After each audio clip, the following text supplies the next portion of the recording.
because we had the pastry shop, it was really busy time. And I just remember going to help on Christmas Eve day. So I would go downstairs to the pastry shop and I would help whichever way. Oftentimes it was just kind of people had orders. So looking, the things that were in the fridge, pulling things for them. Sometimes I had to walk pastries to people's homes, just very, very simple things like that. It's not even anything that I was baking, but I loved being in that environment. I loved how everybody in my family worked that day. And so they would have cots in the actual pastry kitchen for my uncles and my mom and my aunts to take naps. And I just love that kind of like the feeling of like you're giving everything. Welcome to Mind, Body, Spirit, Food. I'm your host, Nikki Sizemore, and in this podcast, we explore the rituals, traditions, and cultural influences around food and how food connects us and also sometimes disconnects us to our minds, our bodies, our spirits, the earth, and our communities. This is a space dedicated to bringing more presence, ease, and joy into the process of feeding ourselves. Let's dive in.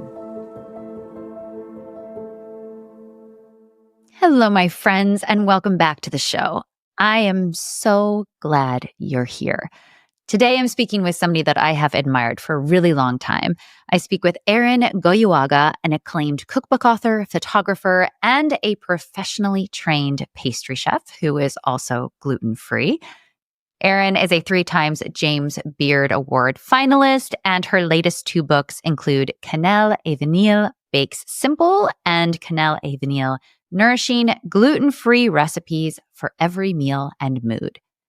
Aran describes her childhood growing up in the Basque region of Spain in her grandparents' pastry shop, which is still open to this day and run by her cousins. She describes how baking became her lifeline back to her family after she moved to the United States in her early 20s, and how she eventually left corporate work to attend culinary school and become a professional pastry chef. She also describes her journey in going gluten-free after her 2 kids were born due to health issues. And we dive into Christmas. She shares the traditions that she carried over from the Basque country to the Pacific Northwest, where she lives today with her family. She shares her tips for stress-free hosting and the desserts that she loves to make at Christmas.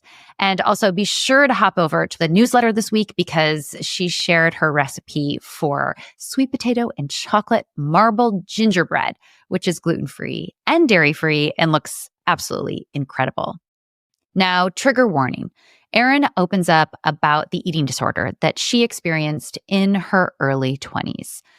As we have explored on this podcast, food can be incredibly nuanced. It can be a source of connection and love, and at the same time, it can be a source of deep stress, especially for women. We share these stories here to let you know that you are not alone if you've ever experienced anything similar, and also to let you know that there is healing to be found. If this work resonates with you, you can share it with your people, send it to somebody who might be interested.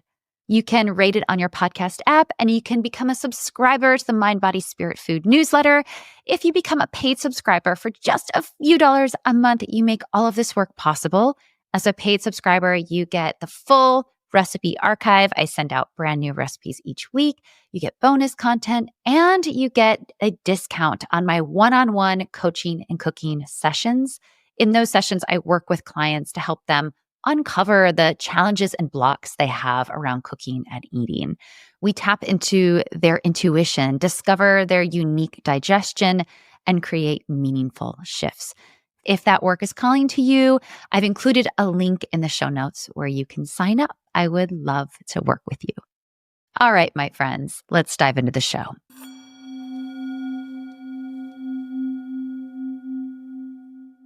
Hi, Aran. Welcome to the show. It's such a joy to meet you. Thank you for having me, and nice to meet you too. One of my best friends knows. She's like, wait, Aran's going to be on your show just because I'm always sending her your content. She's gluten-free as well. And you have such a gorgeous way of presenting the food you make. And it's so interesting because at least with your photographs and your descriptions, I really feel the heart of what you're making visually. And so I guess I just wanted to start by saying that. Thank you for your Oh, beautiful work. thank you for saying that and noticing it, because it's actually when I sign my books, like when I do book signings, and I always write with heart and beauty. So it is something. It is something that I want to transmit. I know it sounds a little like my kids would say cringy, but it's true. It really is. Like, I want the books and my work in general to have kind of an emotional component that touches people, and it create little worlds where people want to go in and spend time in. So. It's exactly how I feel. Well, I'm going to start by asking you the first question that I ask all of my guests, and that is, what is your cultural upbringing and how has that influenced your relationship to food? So I grew up in the Basque Country in northern Spain. It's like a little nation that's divided between Spain and France. And so I grew up in the Spanish side, and my grandparents were pastry chefs. So my maternal grandparents had a pastry shop that they opened in 1949. So it actually turned 75 years this year. And my cousins work there now. And so I grew up across the street from a bakery. And I spent all of my time before and after school there because my mom works front of the house. So my cultural upbringing is very Basque because I was born in 1974. So not to get into much history, but Spain was under dictatorship and General Franco died in 1975. And so it was kind of the opening of Spain, and we didn't really have a lot of other cultural influences. Europe was still very, divided. You still needed a passport to go across the border to France. And so I grew up kind of isolated, very influenced by food because it was what my family did, large family. So community was a big part of it. Yeah, that was my very, very strong influence of my family. Yeah. So food was really woven into your history in a much deeper way than a lot of my guests, since you grew up in the pastry shop that is still open today, which I find just beautiful. What kinds of pastries? What were some of the traditional items that were sold there? In Europe, in general, bread and pastry are different. You go to a bakery and you go to a pastry shop. So pastry shops don't usually sell bread unless it's like brioche or enriched breads that are more of a vinasserie. So it was a lot of brioche doughs. There's a very typical bun in the Basque Country called bollo de mantequilla, which is like a brioche bun that is filled with buttercream. And that's what we ate for breakfast, sometimes in the afternoon. So a lot of that, a lot of shortbreads, a lot of classic torts, what we call rice tarts that are a little bit like the Portuguese pastéis de nata. If you've ever been to Lisbon, they're very famous. A lot of apple tarts, things like that. Just very classic, very French influenced pastry. You said your mom worked front of the house in the pastry shop. Did you bake at the pastry shop, or was it more just being around the culture of it all? I helped my grandmother. She would always had little tasks for all of us grandchildren to do. So it was 25 grandchildren. So a lot of kids around. And not all, we came there was a sequence to us all. We weren't there all at the same time, but I always helped that way. But it was never presented to me as an option. Baking was a very blue collar, labor intensive job. And so there were always higher aspirations for me and my siblings of going to university and studying something that was what they considered reputable, whether it was like engineering or law or something like that. So I never actually baked in there. I watched, I delivered pastries, I helped my grandmother, I did little things. Just, we ate a lot of food. So I feel like having good taste, like understanding what pastry should be, that was the root of everything rather than me being hands-on. And I actually didn't even think I had a passion for it until I moved away. It was always there. I took it for granted. As we always do with things that are abundant in our lives. And so, I never thought that would be my path at all. I recently launched an episode with David Leet, who grew up in a Portuguese American household, and he didn't fully embrace his Portuguese heritage until he was an adult. And that's when it was cooking, actually, that got him back to his heritage and to embracing it. For you, it doesn't sound like it was an issue with embracing or not embracing your heritage, but what was the spark to start baking? So I moved away when I was 24. When I graduated from university, I had an American boyfriend, and I decided to just come, and I got married and I moved away.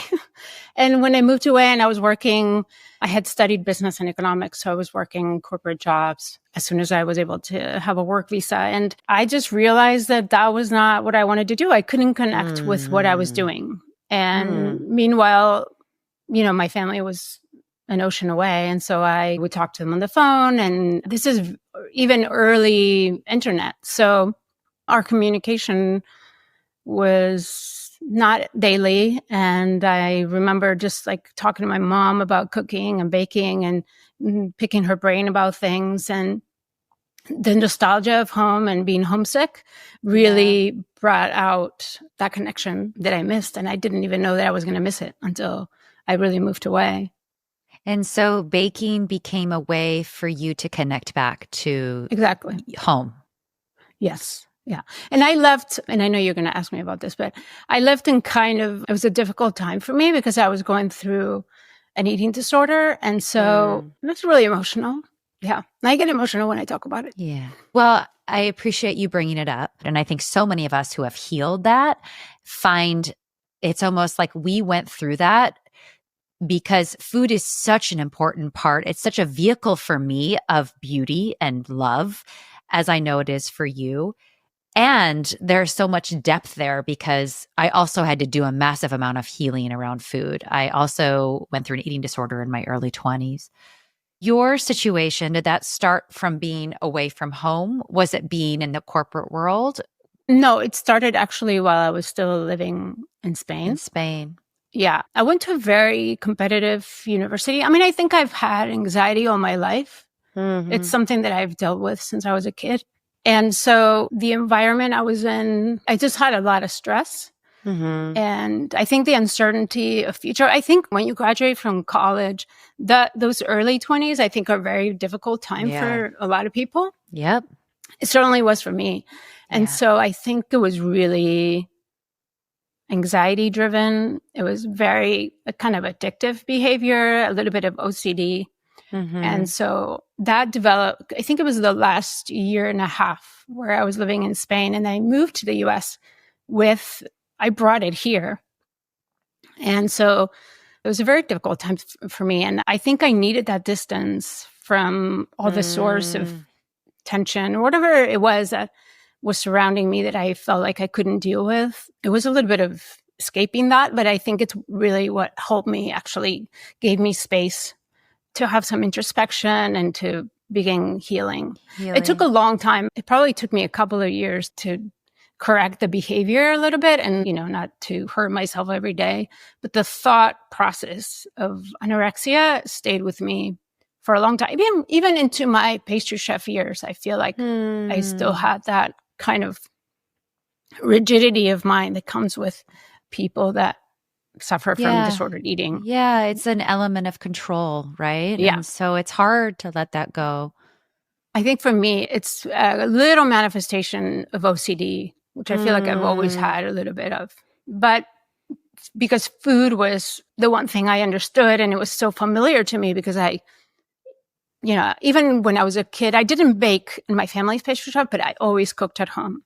Like Sundays, since I was about 12, I would cook lunch for my family on Sundays, maybe with the help of my mom, but oftentimes by myself. When I was a teenager, I would make Sunday lunch. I would close the kitchen door. I would play music, and it was my solace. And so it was something that I understood, and it was kind of the thing. And, we need food to live. And so it was kind of like my reward punishment behavior. It's very complicated, and it's a little morbid when you talk about it, but I think I am going around in circles, and I don't know what your original question was. I so appreciate you opening up and about this, and it's not morbid, and I think it's so real for so many people. So I just want to honor that and honor you and say thank you for sharing. Food had this kind of like double-edged sword effect for you. And yet you still had this draw. Like it's still, even though there were elements of control and maybe hurt around food, it was still this connection to you and to yourself. And you write about that in Bake Simple, noting that you always baked, even when you were in your corporate life and unhappy, you were still baking. When did you realize that this draw towards baking was more than just a hobby? There was an inflection there where my husband and I both got laid off from our jobs at the same time, right after September 11th. And we didn't have children yet. And on the same day, my grandfather died and I got laid off. Oh. My husband had been laid off a little bit earlier, so he had already been making plans to move. And we were just kind of in this time, and I had a small inheritance, very small inheritance from my grandfather. And my husband's like, I have this job opportunity in Florida. We were living in Denver at the time. And so I said, I think I want to go to culinary school. And with this little money that I have. And so we did that. We moved to Florida. He started a business with some people he knew. And then I started going to culinary school. And I did a 2-year program in international baking and pastry arts in a school that's no longer there. But it was immediately like it was home. I had an instructor, a German baker, Chef Smedke, and he was amazing. And he really embraced my enthusiasm. And so I learned so much from him, and I worked in a few local restaurants. And then right before I graduated, I started working at the Ritz-Carlton in Palm Beach. And that was just like an incredible experience because I got to work with a lot of European chefs, in a very rigorous environment. And I learned so much. And so for me, it was like as soon as I hit that culinary school environment, and that learning, it was kind of like a lab for me. I knew this is where I needed to be. I have always loved to learn, and I've always loved to work with my hands. But here's something that I cared about, and I was really interested. There was no depth to the knowledge, I could just consume. And that's just kind of how you know when you're on the right track. I love too how you had, like you mentioned earlier, the taste for it. You knew what good pastry was, and it was almost like gaining those skills to connect those two dots, which is just such a gift to have. Because so many of us, I grew up in the Midwest on packaged bread. It wasn't until I went to Europe during college that I learned what flavor, kind of exploded my mind in terms of flavor. And that was so ingrained in you. And I just find that to be so beautiful. All of your content today is gluten-free. That's what you're known for. When and where did that start and why? That started with pregnancies. So I have 2 kids. Me too. And each birth brought an onset of autoimmune Me too. disease or disorder. I don't know how people call it these days, autoimmunity. And I was really sick. With my son, I could manage. And it wasn't terrible. I actually started dabbling with gluten-free then. So 2006, 2007. But it wasn't fully committed. I remember I went back home to visit my family and I had some bread and I felt fine. And so then I came back to the US and I was like, well, clearly that's not the issue. Fast track, 2 years later, when my daughter was born, I started having crazy like vertigo, losing a ton of weight, hearing loss. And I was trying to look for different doctors for answers. And I came across, I remember I did like a quick search online, gluten-free and vertigo or something like that. And immediately I found this website talking about it, this resource. It was a functional doctor talking about this. This is 2009. And so I sent him an email instantly. And he replied, and I said, I'm in Florida, you're in Texas, but do you ever talk to people over the phone? And he did, and he kind of guided me into, into looking at like what we're eating and how it's affecting our bodies, also emotional health, like so much that goes into our kind of whole metabolic health. So that's when it all started. I went gluten-free as soon as I had all the lab results, and he told me, it looks like you have gluten intolerance. I had been tested for celiac before and it came back negative. But this was a different kind of genetic test.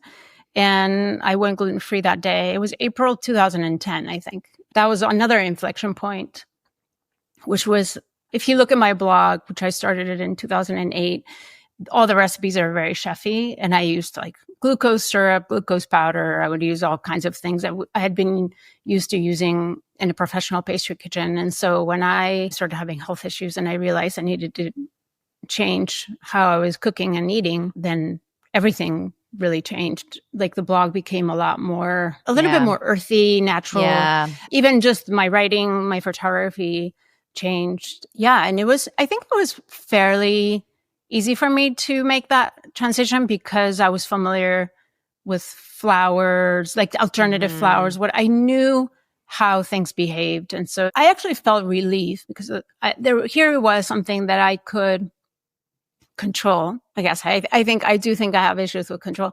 Here was something that I understood and I knew how to go about it, how to approach it. Yeah. And it just was, I actually remember it like a very jovial time. It wasn't like a devastating diagnosis for me. So much of your story is resonant with mine. I realized it was after I had my oldest daughter. So it was about 12 to 13 years ago. And again, it was the same thing. I found a doctor. I was having a host of digestive and thyroid issues. She recommended me cutting out gluten. And at first, I was actually very resistant. I was like, I'm in the food world. I don't see how I could do this. I don't want to be that annoying person at the restaurant. But within 2 weeks of having cut it out and already feeling so much massively better, it became easy. It became like a no-brainer because I never wanted to go back to the way I had been feeling. And you and I just had such the benefit of having a chef background because it became this exciting door that opened where I could experiment instead of the first reaction of being like, this is restrictive. I don't want to go back to restrictive. And then I had to change the focus and see, wait, no, this is a whole new opportunity of things that I get to play with. And nowadays, as we know, like there's so much more gluten-free options and beautiful flours and products that we can play with. And it doesn't feel at all restrictive to me anymore, just because I feel good. You know, I guess, and once for those people who have a gluten intolerance and they know the way that gluten makes them feel, then it's just not a possibility to go back. And I don't miss it. I oftentimes, if I'm out with people and they're eating a croissant or something, they say, oh, I feel so bad eating in front of you. And it's like, I don't actually miss it. It looks wonderful and I can appreciate that it's really well made, but how bad I feel when I eat something like that is just not worth it for me. So I don't even have cravings. And also because, you know, I make things at home, but if I didn't. Yeah, you make amazing things at home. And that's kind of what I want to get into because your baking is just incredible. So here you had the professional pastry chef background. You have the lifeblood of your pastry chef upbringing, or at least your pastry shop upbringing. And now, you know, we can see why that marries so well into the content that you create. And your baked goods are so technically precise. So I love to bake as well. I did not go to the pastry department of my culinary school. It was full savory. And I always say my baked goods are really simple and rustic. And that's kind of what I enjoy. And now I love bakers like you and Liz Pruitt, who had been on my show, who are just technical bakers. And it's such a joy to learn from you. Since we're heading into the holidays, maybe we can like switch gears a little bit and talk about some holiday baking. Before we go there, what were the holidays like for you growing up? And has any of that tradition continued today?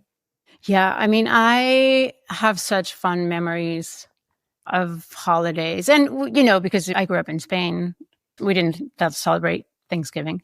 We celebrate Christmas, and then we celebrate Dia de los Reyes, which is January 6th. And that's when the three kings came, or the three... Is that how you say it in English? Yes, I think it's the Three Kings Day. The Three Kings, yeah. And so because we had the pastry shop, it was really busy time. And I just remember going to help on Christmas Eve day. So I would go down, we called it downstairs because I lived across the street from my grandparents who lived above the bakery, so the pastry shop. And so I would go downstairs to the pastry shop and I would help whichever way. Oftentimes it was just kind of people had orders. So looking, the things that were in the fridge, pulling things for them. Sometimes I had to walk pastries to people's homes, just very, very simple things like that. It's not even anything that I was baking, but I loved being in that environment. I loved how everybody in my family, my mom is the oldest of 8 and everybody worked that day. And so they would have cots in the actual pastry kitchen for my uncles and my mom and my aunts to take naps. And I just love that kind of like the feeling of like you're like giving everything to this and how everybody just collapsed at the end of the day. Like 3-4 o'clock, they would close the shop when everybody would come and get their pastries. And then we'd had a little break. And then at 6 p.m., my grandmother and my mom and my aunts would start cooking dinner because Christmas Eve was our big meal. And it still is. And I continue that tradition here. And there was always fish soup. And so I still make that every Christmas. I hardly make it during the year, I have to say, even though it's one of my favorite soups. But it's kind of a little like labor intensive. So my kids look forward to that. I think they would be disappointed. I think it was 2020 with the pandemic because we ended up not having people over. I didn't make it. Something happened and they still remember that as like, well, that was a sad Christmas. So we would cook dinner. Oftentimes it was like big, we would be maybe 40 people for dinner at my grandparents'. And so they'd have them because they had a, professional kitchen. They had huge pots and pans. And so there was a lot of stuff going on. And I remember having to carry things upstairs because they lived above the pastry shop. Right. So we would carry the pots and pans up the stairs, go out in the street and people would see us and then go up to my grandparents. I found some photos recently and it was so humble. Like one of the photos, my aunt's wearing just like a house coat, like a robe. And we were all just like nothing fancy, but it felt so rich to me. And then we would play cards. And then around 11:30, we'd go to midnight mass every year. And so even when we were little kids, we'd maybe take a nap or I don't even remember how we did it, but we put on our coats and then we would walk to church and go to midnight mass. And the next day we would always eat cake, leftover cake from the night before on Christmas Day. And then go back to my grandparents for lunch and just kind of play cards and lounge around. So it was just very cozy, a lot of family and very humble, but just really lovely. And so now I try to host. I was going to say, what do you do without all of those people? No, I don't have 40 people, but I do. I like hosting. I like having Christmas Eve in my house and I make the soup and then I always make a tart and I like to have leftovers to eat for breakfast the following day on Christmas Day. And then Christmas, we just pretty much just the 4 of us stay home and just kind of have a relaxing day, which I like that. But I do like when Christmas Eve is, bustling and just like lots of kind of commotion in the house. I was so transported. I don't even know what, the pastry shop you grew up in looks like, but in my mind's eye, I can see it. And what a wonderful experience. And so different from mine. I mean, we would go to my grandparents' house in Galesburg, Illinois with my dad's family. And it was a very Midwestern Christmas, but this sense of joy and family, certainly I resonate with, and such a special time. And my family always celebrated on Christmas Eve, and we still do as well. And now we go to my parents' house and my mom cooks and I help her. And it is a special time. I'm going to get to baking, but I also kind of want to touch on this because it is a special time and it can be a stressful time. And for you, how do you manage the stress of this season and the stress of hosting? I don't want to sound like I know everybody, a lot of people get stressed when they host, but I actually don't feel that. I'm somehow, because I have done a lot of production, Oh, right. Getting ready. I know how to prep. I have kind of a prepping mind. So I try to make things ahead of time and organize that way. And I don't ever feel stressed. Also, my kids help me. My son, not when they were little, but now, like, my son loves to cook and he's away in college now. But when he comes home, we're all ready for Thanksgiving. We're planning what we're going to make. And so I don't feel stressed. I don't feel stress of hosting. I think it's important to prepare. Like, I don't like going into someone's home when they're hosting me and for them to feel like all over the place. Frazzled and frenzied. And it makes me not settle in. Right. So I would recommend that when you have people coming over, try to really make a plan ahead of time. I know some people just like to, just kind of improvise, and that's fine. But if you can get a few things ready, also have people help you, have people bring things, that's like, if you can make it kind of a potluck, or if that's your thing that you feel overwhelmed by cooking, then just have people bring things. There's no shame in buying desserts, like go to your local pastry shop, bakery, and get some things. Also, like if somebody wants to create a cheese plate, give them all the things and then they can go off. And I think people like to have tasks, or have like a good sitting area. Like I'm lucky in my kitchen, we have a big island, so people can kind of gather around there and it just feels comfortable. And then I can give them little tasks to do. But I actually, in my home, I prefer, I like to control a little bit, and I like to have things ready and then just kind of assemble them at the same time. So I will think of what I'm going to make, which will be things that will facilitate prep. So I'm not going to make things that I'm going to have to spend a lot of time doing last minute, because to me, that's going to ruin the whole mood. So like for the fish soup, I even make the stock ahead of time and freeze it. Like if I go to the market now and I find some halibut that has a head on or things like that, I'll make the stock now. I'll freeze it. I'll make the base days ahead and it'll just be in the fridge. And I'll just leave like whatever roast we're making till the end. And even like if I'm making Brussels sprouts, I'll blanch them and have them in the fridge. Like just do as much prep as I can ahead of time. So then it all kind of comes together. I think that's such a great tip. And honestly, it comes down to this. What is going to make you as a host not feel frazzled? And there's a million different answers, and those answers will be different for everybody. For some people like you and I want to have everything prepped that I can have, because I do like to be calm when people come. I don't like to be flinging stuff at the stove and timing. There's always a little bit of that, and that's okay, but I don't want to be overwhelmed with it. But maybe some people that doesn't bother them. But what's going to make you feel not frazzled? What's going to make you feel settled so that when people arrive, you're going to just be able to flow? And I love your idea of giving people tasks. And to me, when I do that, it becomes more fun. All of a sudden, there's like a few of us in the kitchen and we're dancing around together and the music's on. And it's not just me putting on this thing for everybody. It's like, oh, we're all kind of creating this dinner together, and it loosens up the vibe. And I find it very fun.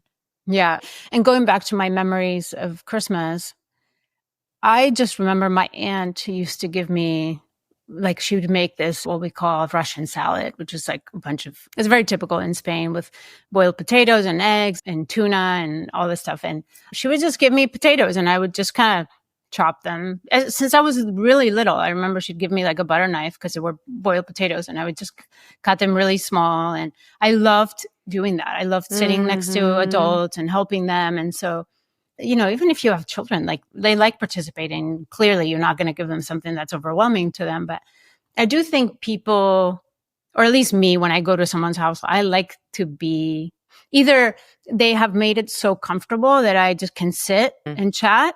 But if I see them working, I immediately want to contribute. So maybe that's just me, but I think people like to participate. And like you said, I always think about, I don't know if you've ever watched the film, The Family Stone.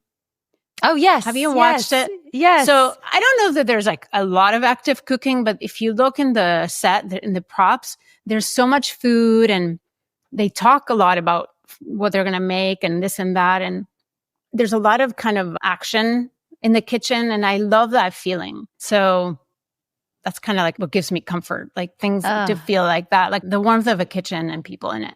When it comes to dessert, what are the desserts? Is there a Christmas dessert you make every year, or does it change up? For Christmas, I kind of change it up. I always like to have some sort of tart or a pie. And then it's either a cake or like pavlova or something a little bit more like that. So last year there's a meringue cake in my book, Bake Simple, with roasted apples. So I made that with cream. And then other times I've made like a chocolate torte. And I usually have, this time of year, I have a lot of quince. So I've probably poached a lot of quince, or I have quince jam, or, membrillo, things like that. So I usually make a tart with maybe frangipane and quince. Yeah, those are kind of like, there's always two things. I also do like poached fruit, like poached pears with maybe crushed meringues, or like some sort of crumble or something. Yeah. I like the idea of doing something a little different. So like you said, a tart and then a cake, or like doing two desserts that are different and yet still complementary. Maybe something chocolate, maybe something fruity. That's fun. Yeah, I always have pumpkin pie for Thanksgiving. I do. I actually love, coming from Spain, like that is such an odd concept. I had never heard anything like that until I came to the US when I was a teenager. I did a 1-year exchange program when I was in high school. I lived with this family in Colorado, and I remember when they had pumpkin pie and then they had sweet potatoes with marshmallows. That's the traditional one, right? Yeah. Yeah. And it was the most absurd thing that I ever seen, heard, eaten. But I still don't like sweet potatoes with marshmallows, but I do love pumpkin pie. Same. So, and everybody in my family does. So I know some people detest it, but I just think it's so delicious. Yeah. I love anything that's custardy, creamy. Yes. Like flan or a mousse or something like that texture I love. Yeah. So it's perfect for me. When it comes to baking, especially gluten-free baking, are there any umbrella tips that you can give people just to ensure that their recipes, a little bit more foolproof, especially if they're just starting out? That's a good question. I mean, it depends on your level. It depends on many things. Are you using kind of a all-purpose gluten-free mix? Are you attempting to kind of mix your own flours? The biggest challenge I find with gluten-free baking is that different flours by different brands are milled very differently. And so, like, for example, buckwheat flour is a great example. If you buy buckwheat flour from different brands, you're going to end up with a completely different product. Oftentimes it's like, they add extra whole, so they're darker, some are lighter, some are finely milled, like kind of starchy, some are very coarse. So when we go into that territory, those are the questions that I have to answer most of the time. It's like, my dough is too wet, and oftentimes it's because the flours are so different. So that's one. I would say weighing, because of this reason, weighing, baking in general, you want to be weighing, whether it's wheat flour or gluten-free flour. But I would say if you can get used to weighing your ingredients, and if you have recipes that use grams, you're likely going to be more consistent and more successful. I understand many recipes are in volume, and they say, 2 cups of, maybe you have your grandparents' pie recipe that says 2 cups of flour, and so you want to just replace it. And those cases, unless you're really familiar with different gluten-free flours and how they react to water and how their texture, I would say go ahead and use a gluten-free flour mix. I think that there's a place for that. The weighing thing is such a big tip. And I just want to add that, like, it's also easier. So you can get a kitchen scale these days for less than $10, and it's easier than having to use cup measurements. So I'm just going to emphasize what you're saying. Yeah, thank you. I feel like it's the one battle I'm fighting for, that we bring grams to the US more consistently. And I know if you go to any professional kitchen, they're using grams. But yes, the home baker should also. And I know, bread bakers use grams all the time, because you really need to weigh your ingredients. But there's, I think it's just wherever I'm meeting people, wherever they are. I answer a lot of DMs on Instagram with questions about baking. And it's starting already, actually. It's before Thanksgiving. I don't know when this airs, but we're 2 weeks away from Thanksgiving and people are already reaching out about recipes. But if you are starting out and have no idea, go ahead and use a mix. And most of them do work 1-to-1. But then if you start looking into what ingredients they have, usually they're pretty bland, Mm-hmm. There could be then you start digging into the flour, like different flours, like how does sorghum behave versus buckwheat or millet or teff. And so like you start understanding different flavor profiles, textures, how much protein they have, how crumbly they are, how they hydrate. So then it becomes this whole world that you can really expand on. And it's really interesting because you can get away with making a cookie with only buckwheat flour, and you don't really need to have starches or xanthan gum or things that mixes have. But if you don't know, then use a mix and see how it goes. And I just want to say for all of you rustic bakers out there like myself, we have resources like Aran to go to. So if experimenting with moisture content sounds overwhelming, you don't need to, because we have this incredible baker at our fingertips who's doing that for us. Yeah, I think sometimes I forget. I get so in my head about these things that I know I'm meeting people where they are. Yeah. Yeah. Well, we're going to wrap things up. Thank you so much. I am so excited for the holidays, and I feel like just transporting us to your world was a real gift today. I do have one last question. This is just a fun question. It's the last question I ask all my guests, and that is, it's the last meal on earth. What would it be? In this moment, right now? Wow. At random times, I think about this. I'll see something or I'll eat something. I'm like, this will be the last meal. And then now you're asking me and I'm blank. I say it changes for me hourly. So it can just be in this minute. If I'm going to die, I would probably have trash. Like I'd probably have like $1 pizza slice or something that I have deprived myself of my whole life. No, I haven't. But yeah, or like I would have donuts. Like I would totally go for it. Just go all the stuff that you don't like make. The fancy things. Like I would just go have like cream filled donut, slice of pizza. Just if that's it, then I'm going out in a bag. Aran, thank you so much. It's been a joy. Oh, thank you for having me. And happy holidays. Happy holidays.